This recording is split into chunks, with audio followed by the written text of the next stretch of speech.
My name is Harold, and at 73 I thought I'd seen everything life could throw at me. After Margaret passed away 2 years ago, my days in our old Victorian house in Salem, Oregon, became predictable routines shared only with Whiskers, my orange tabby cat who seemed to understand grief better than most humans. The weight of loneliness had settled into every corner of our home like dust that refused to be swept away. Margaret and I had built a life together in this house for over 4 decades, raising our 2 children here, celebrating countless birthdays and holidays, weathering storms both literal and metaphorical. The walls held memories of her laughter during Christmas mornings, the sound of her humming while she cooked Sunday dinners, and the gentle rustle of pages as she read late into the night. Our neighborhood had changed dramatically over the years. When we first moved here in 1982, most of our neighbors were young families just starting out. Now, many of those families had grown up and moved away, replaced by new faces who were polite but distant. The sense of community that Margaret had worked so hard to foster through block parties and neighborhood watch meetings had gradually faded, leaving behind a collection of houses rather than homes filled with connected lives. Margaret had been the one who remembered everyone's birthdays, who organized the annual summer barbecues, who knew which neighbors were struggling and needed a casserole or a listening ear. Without her social butterfly nature, I found myself increasingly isolated, watching life happen through my living room window rather than participating in it. The mailman, grocery store clerks, and Whiskers had become my primary sources of human interaction. Dr. Williams, my family physician, had gently suggested that I consider moving to a senior living community where I would have built-in social connections and medical support nearby. The idea made sense logically, but emotionally, I couldn't bear the thought of leaving the place where Margaret's presence still lingered in every room. Her reading glasses still sat on the kitchen counter where she had left them.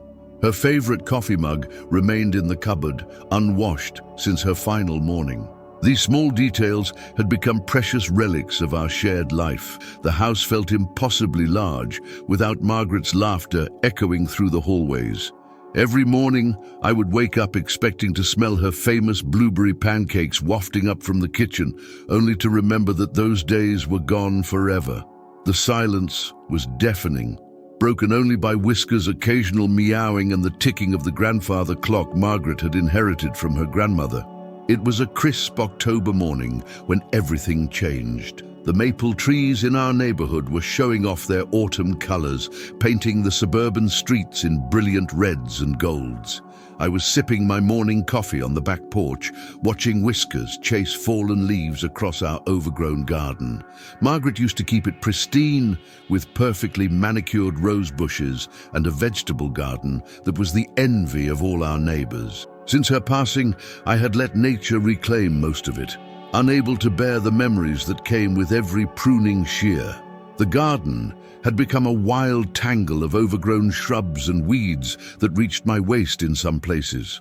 Neighbors had started making subtle comments about property values, but I couldn't bring myself to care. What was the point of maintaining something beautiful when the person who appreciated it most was no longer there to see it? Whiskers suddenly stopped playing and started pawing at something near the old oak tree where Margaret used to sit and read her romance novels every summer evening. His persistent meowing caught my attention, and I shuffled over in my worn slippers to see what had captured his interest.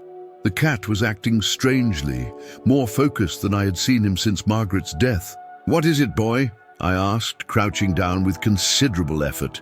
My knees weren't what they used to be, and the morning dampness made them ache even more than usual. There, partially buried under decades of fallen leaves and soil, was the corner of what appeared to be an old metal box. My heart began racing as I brushed away the debris. The box was about the size of a shoebox, made of tarnished silver metal with an intricate lock that had long since rusted. I spent the next hour carefully excavating it, Whiskers supervising from a safe distance with the intensity of a construction foreman.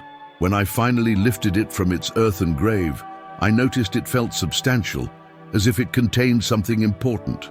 The metal was cold against my hands, and I could feel my pulse quickening with each step back toward the house. Back inside, I cleared off the dining room table that hadn't been used since Margaret's last birthday party. I found an old screwdriver in the kitchen drawer and managed to pry open the corroded lock after several attempts that left my hands sore and trembling. Inside, wrapped in oiled cloth that had miraculously preserved its contents, was a letter with my name written on it in Margaret's unmistakable handwriting. But the paper looked old, much older than it should have been.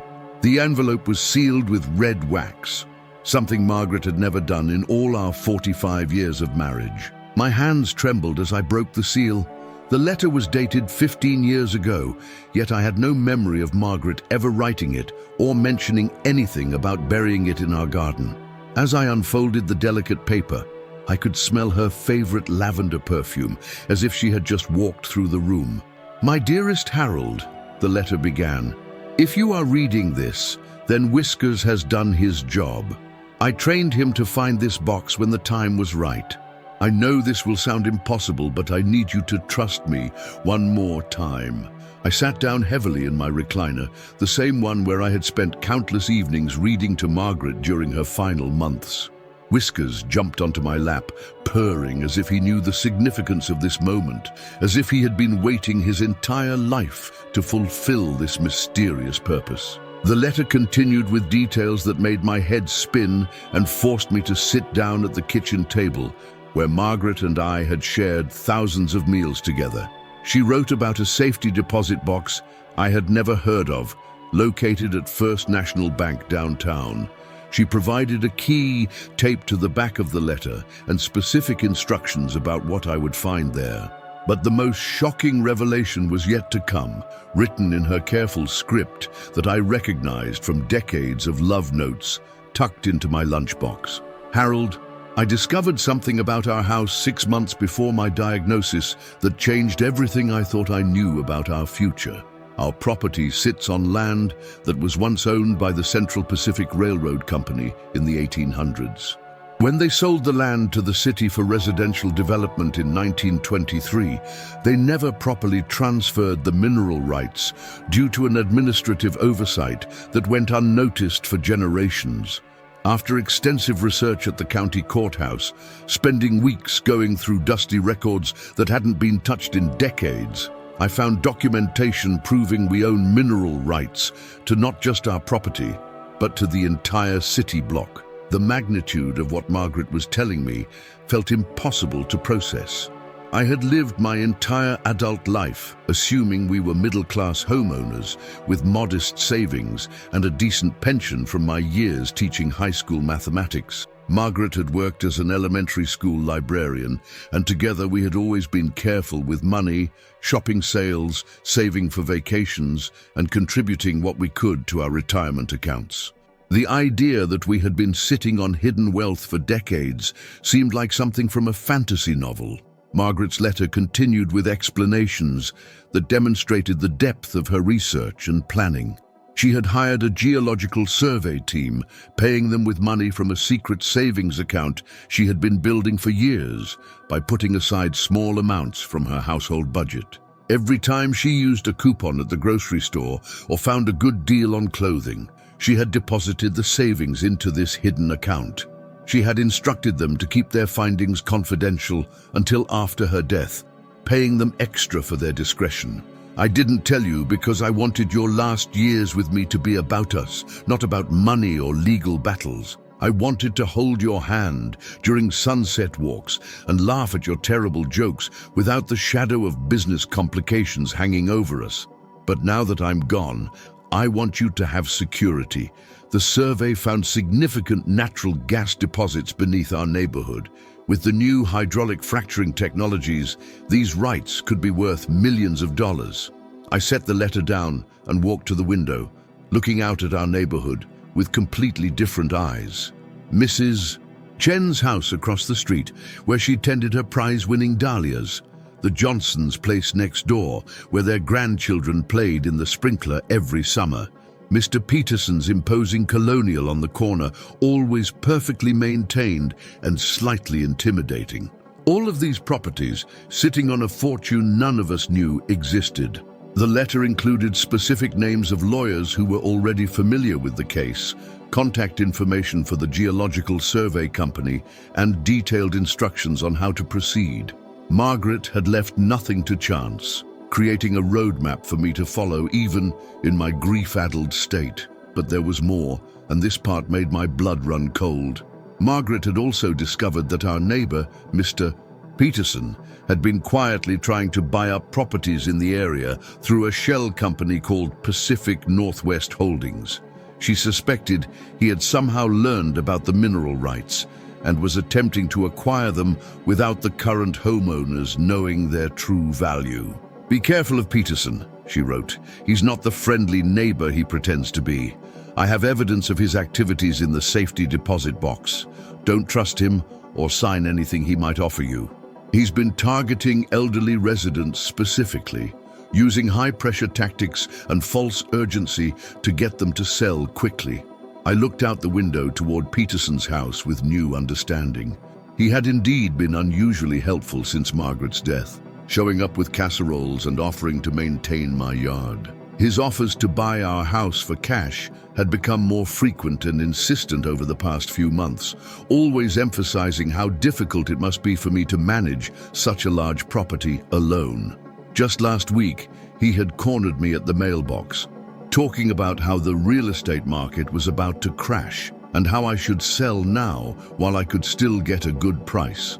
He had even brought official-looking documents, claiming they were just preliminary paperwork to help me understand my options. Now I realized these were likely attempts to trick me into signing away rights I didn't even know I possessed. Whiskers seemed to sense my growing anxiety and began purring louder, kneading his paws against my chest, the way he used to comfort Margaret during her bad days. How had she trained him to lead me to this letter at exactly the right time? The more I thought about it, the more amazed I became at the depth of Margaret's preparation and foresight. The next morning, I called the bank as soon as they opened and arranged to access the safety deposit box.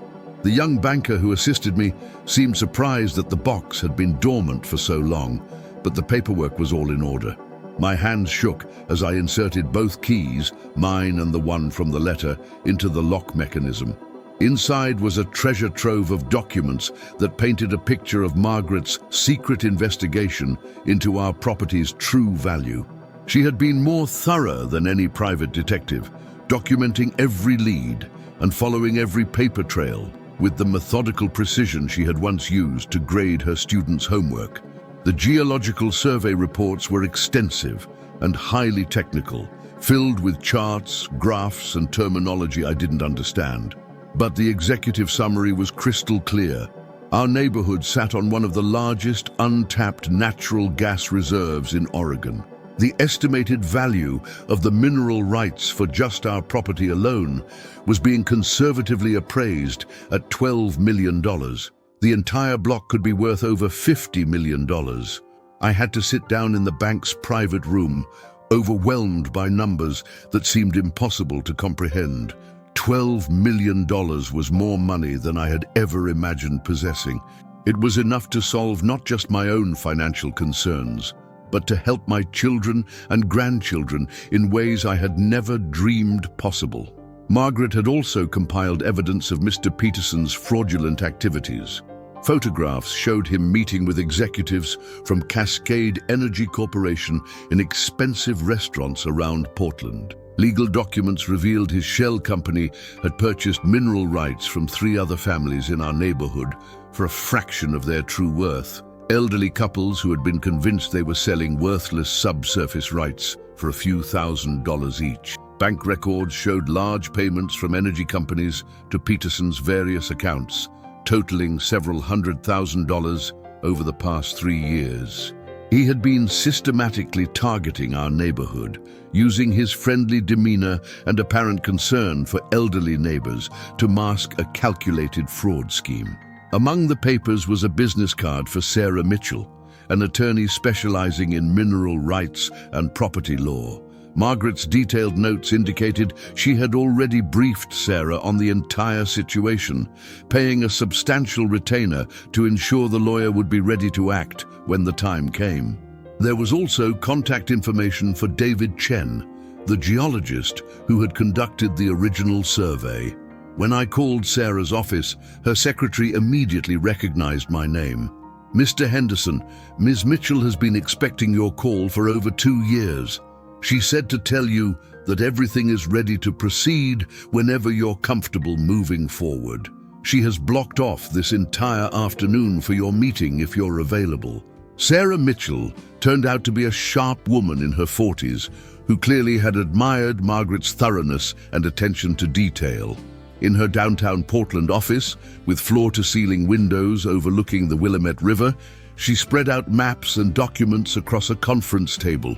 "Your wife was remarkable," Sarah said, adjusting her reading glasses as she pointed to various sections of the geological surveys. She understood that timing was everything in a case like this. If she had acted too soon, Peterson and his energy company partners would have found ways to tie everything up in litigation for years. By waiting, she allowed them to show their hand while building an ironclad case against their fraudulent practices. The legal strategy Margaret had developed was brilliant in its complexity. Instead of just protecting our own interests, she had documented Peterson's fraudulent activities with other neighbors, creating a class action scenario. This meant we could not only secure our own mineral rights, but also help other families recover what they had been cheated out of. 3 months later, I stood in the same garden where Whiskers had found Margaret's letter, but everything had changed in ways I could never have imagined. The overgrown weeds had been replaced with professionally landscaped flower beds designed to honor Margaret's memory. Her favorite roses were blooming again, David Austin varieties in soft pinks and creamy whites that filled the air with their sweet fragrance. Whiskers supervised from his new favorite spot on the renovated porch. The legal proceedings had moved faster than anyone expected. Peterson's scheme unraveled quickly once Sarah presented Margaret's evidence to both civil courts and federal authorities. His attempts to destroy documents only made his situation worse, and several energy company executives were also facing criminal charges for their role in the systematic fraud. Peterson was now facing federal fraud charges that could result in decades in prison. The energy company had agreed to a settlement rather than risk the publicity of a criminal trial, paying substantial damages to all affected homeowners, plus additional penalties that would fund community development projects throughout our neighborhood. As for me, the mineral rights lease agreements provided enough monthly income to ensure I would never worry about money again. The payments were structured to provide steady income while preserving the principal value of the rights for future generations. But more importantly, I now had enough resources to establish the Margaret Henderson Foundation, which would help elderly homeowners across Oregon protect themselves from property fraud. My son David, who lived in Seattle with his family, had been skeptical when I first told him about the letter over the phone. He had gently suggested that grief might be affecting my judgment.